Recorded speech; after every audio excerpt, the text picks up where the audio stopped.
प्यारे बच्चों नमस्कार। तो ये नहीं पूछा जाएगा कि कैसे हैं आप लोग, और आज आप पूछिए कि कैसे हैं आप लोग, है ना। आप लोगों को सारी हालत की आज पता है कि, और पहले मैं थोड़ा सा प्रोसेस बता दूं कि आज क्या हुआ है, और उसके बाद जो है वो आराम से हम लोग बात करेंगे। आज जो है वो 31 तारीख है, और 31 तारीख में हम लोगों का तय हुआ था कि सभी टीचर्स जो है वो शांति से जाएंगे, सारे टीचर्स इकट्ठा होंगे और डीओपीटी में जाके अपनी बातों को रखेंगे और वहां उनसे जवाब मांगेंगे। इससे ज्यादा कुछ नहीं, ना कोई धरना प्रदर्शन, ना कोई कुछ। बच्चों से क्लियरली मना कर दिया गया था कि कोई भी बच्चा यहाँ ना पहुंचे, और टीचर्स बहुत शांति से जाएंगे, और वो टीचर्स जाएंगे जो बच्चों के भविष्य बनाने का काम करते हैं, वो टीचर्स जाएंगे। तो यहाँ पे पहुंचने के बाद यहाँ पे आराम से ही पहुंच के पहले तो गए थे आराम से, हाँ पहले तो मतलब बिना कुछ सुने ही पुलिस बल आ गया और लाठी चार्ज नहीं, पहले तो सारे टीचर्स इकट्ठा हुए। सारे टीचर्स जब जा रहे थे तो उन्होंने हम लोगों को रोक लिया। काफी देर तक उन्होंने हमें बातों में लगाए रखा कि हम लोग आगे बात करते हैं, ये करते हैं, वो करते हैं। मतलब उन्होंने 3-4 मिनट 5 मिनट जो है सबके खर्च किए, और इतने में ही पुलिस फोर्स, भारी पुलिस फोर्स आ गई वहां पे, और सब पे उन्होंने बिना कुछ सोचे, बिना कुछ समझे सब पे लाठियां चार्ज कर दी। जो उनके पास पकड़ में आए उनको उन्होंने गाड़ी में बैठा लिया, और मतलब बदसलूकी से उन्हें गाड़ी में बिठाया गया। भगते भगते में किसी के डंडे मारे गए, आगे बढ़ के किसी को घसीटा गया, किसी के साथ कुछ किया गया। वहां से फिर दूसरी गाड़ी बुलाई गई, जो लोग भाग रहे थे उनके आगे जाके गाड़ी लगाई गई, उन पे लाठियां डंडे चलाए गए। तो मतलब आज ये फील हुआ कि यहाँ सुरक्षित कोई भी नहीं है ना। हम लोग ये सोचते थे कि यार बच्चों के साथ, अब देखो अगर हम बात करें तो हम मुद्दा उठाने कौन सा आए थे? हम मुद्दा उठाने आए थे कि जो एडुकेटी कर रही है, एसएससी कर रही है, बच्चों के साथ अन्याय कर रही है, उसके खिलाफ मुद्दा उठाने गए थे। यहाँ तक कि बाउंसर्स ने भी सर बच्चों को वहां पीटा था। हाँ। वही चीज आज हम लोगों को भी देखने को मिल गई कि आज हम लोगों पर भी संजीव सर का उसमें हाथ भी टूटा हुआ है, और बहुत सारी चोटें आई हैं, बहुत सारे टीचर्स को भी आई हैं, और गर्दन पे भी डंडा मतलब लगा है उनपे। और उसके बाद जो है जो टीचर्स इधर उधर हो गए, या जो टीचर्स उनसे बच गए, फिर वो बाकी सभी लोग जो है वो जंतर मंतर पे पहुंचे। और कुछ देर बाद जो है वो अंकित सर और अभिनय सर और प्रशांत सर जो है वो एसएससी डायरेक्टर से मिले। वहां से भी कोई ऐसा आश्वासन, बस मौखिक रूप से वहां आश्वासन दिया गया, जो भी दिया गया। सर वहां से अपनी गलती मानने को तैयार नहीं है, और बिल्कुल वहां से सेटिस्फैक्टरी मतलब जवाब मिला भी नहीं है। उन्होंने कहा है कि भाई सीजीएल, जब तक सीजीएल होगा तब तक हम 90% जो कमियां हैं उनको दूर कर देंगे। उनको भी लिखित और देने के लिए तैयार नहीं है, और वो भी बस इसलिए कि बस कैसे ही बात को टाला जाए, है ना। तो अब आपके मन में बहुत सारी चीजें होंगी कि सर अब तो ये धरना खत्म हो गया, अब तो ये हो गया, वो हो गया। ऐसा कुछ भी नहीं है। जब आपके लिए कदम उठाया गया है तो एक ठोस कदम उठाएंगे, और पीछे हटने वालों में से नहीं है। लेकिन जहां जंतर मंतर पे प्रोटेस्ट चल रहा था, वहां की गाइडलाइंस है, सुप्रीम कोर्ट की गाइडलाइंस है कि आप 5 बजे तक केवल वहां बैठ सकते हैं। 5 बजे के बाद आप वहां नहीं बैठ सकते। हम लोगों के पास वहां की परमिशन भी नहीं थी। तो जस्ट इस वजह से जो है हम लोग जो है वहां से अभी उठे हैं, और अभी सारे टीचर्स जो है वो मुखर्जी नगर मिलने वाले हैं, है ना।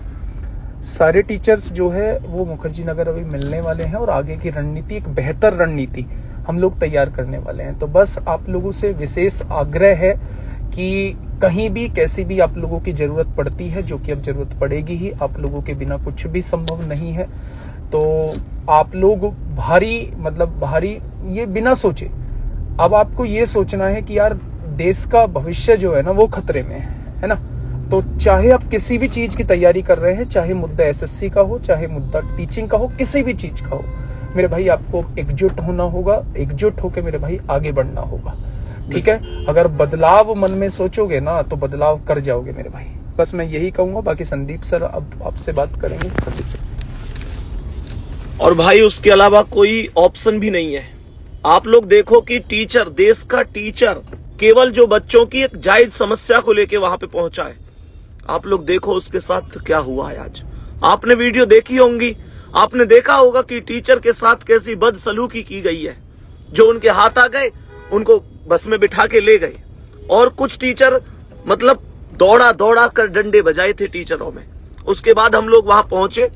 मेरे प्यारे दोस्त, एक बात बस इतना कहूंगा, बाकी बात तो राहुल सर ने बता दी है। आपके लिए अगर आगे बढ़ के आए ना, तो मेरे प्यारे दोस्त इस जान से बढ़कर कुछ नहीं, आपके लिए पूरी जान लगा देंगे। अगर इस मुहिम में पूरी मतलब जितना भी आप लोगों के लिए होगा ना, बस जब आपकी जरूरत पड़े तो आप पीछे मत हटना, क्योंकि आपकी सपोर्ट आज तक मिलती आई है। आप लोगों की वजह से ही टीचर बने थे हम, आप लोगों की वजह से ही आगे बढ़े थे, और आप लोगों के लिए जितना हो पाएगा। क्या लगता है प्रशासन को कि हमारे कुछ लोगों को गिरफ्तार करके वो चीजों को तोड़ देंगे? मेरे दोस्त, अगर एक आदमी को गिरफ्तार करेंगे तो 4 आदमी तैयार होंगे, लेकिन चीजों को बैलेंस किया जाएगा। ऐसा बिल्कुल नहीं है कि अगर कोई ये सोच रहा हो कि भाई इनके मन की धारणा को तोड़ देंगे, इनके मन के विचारों को तोड़ देंगे, और जितना अत्याचार विद्यार्थी पर करना होगा उतना अत्याचार करेंगे। अगर एक विद्यार्थी पर अत्याचार होगा तो एक शिक्षक कभी भी खुश नहीं रह सकता, और अगर इस देश का शिक्षक सड़क पर उतरेगा तो फिर घमासान होगा, सर्वनाश होगा। आप जानते हो, हमने बड़ी विनम्रता के साथ वहां पर पक्ष रखा था। हमने केवल एक बात बोली थी कि भाई हमें अपनी मर्जी से केवल 4 लोगों को, वो भी सभी टीचर्स को नहीं, केवल 4 लोगों को आप अंदर ले जाकर मतलब मिला दीजिए चेयरमैन से, और आराम से विनम्रता से अपनी परेशानी रखेंगे। आप लोग सोचो कि ये परेशानी नहीं है। बच्चे का सेंटर 800 किलोमीटर दूर डालने के बाद आप बच्चे से कह रहे हो कि पेपर कैंसिल हो गया। बच्चे के सेंटर को तुम ऐसी जगह डाल रहे हो कि ऊपर डीजे बज रहा है, दावत चल रही है। तुम बच्चे को क्या मतलब, तुम लोग खुद सोचो ना, एक बच्चा जनरल डिब्बे में एक पैर से 800 किलोमीटर दूर सफर करके आ रहा है, और तुम उससे कह रहे हो कि पेपर नहीं होगा।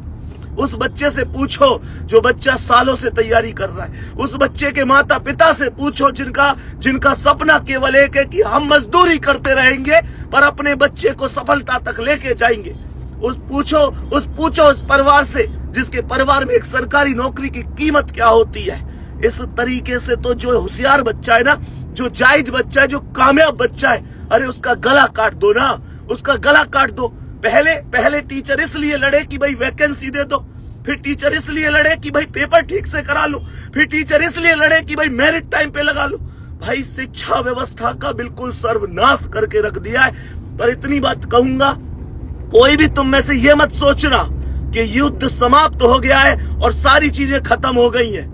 मेरे दोस्त जान लगा देंगे, और अभी जैसे मुखर्जी नगर में सभी टीचरों की एक मीटिंग है, वहां पर बैठकर सभी टीचर बात करेंगे क्या बढ़िया तरीके से हो सकता है। पर इस वीडियो के लास्ट में बता देना कि अगर आपकी जरूरत पड़ेगी तो आप साथ है ना, बस आपका साथ है, दुनिया की हर चीज हमें मिल जाएगी, और आपके लिए कदम आगे बढ़ाया है, पीछे नहीं हटाएंगे, बिल्कुल नहीं हटाएंगे। बाकी राहुल सर।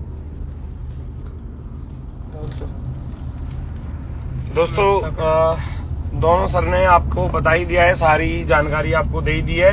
मैं बस इतना कहना चाहूंगा कि देखो, सभी टीचर्स आपके लिए लड़ रहे हैं और आपके भविष्य के लिए लड़ रहे हैं। बस आप सभी टीचर्स का आप भी अपना पूरा जोर शोर के साथ देना।